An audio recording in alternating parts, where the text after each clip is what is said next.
Okay, we're going to do a sound clip of the British Customs Shorty Predator Pro pipes, and this bike's also had the Cat Delete X pipe fitted underneath down the bottom there.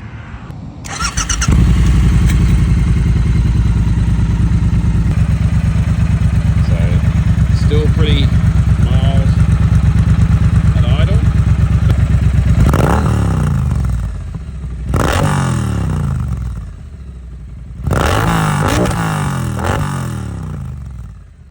The sound of the two together, as you can hear, it's got a nice little rasp, really throaty sort of sound. So very happy with that combo, and not too loud at all. So if you are looking to waken the bike up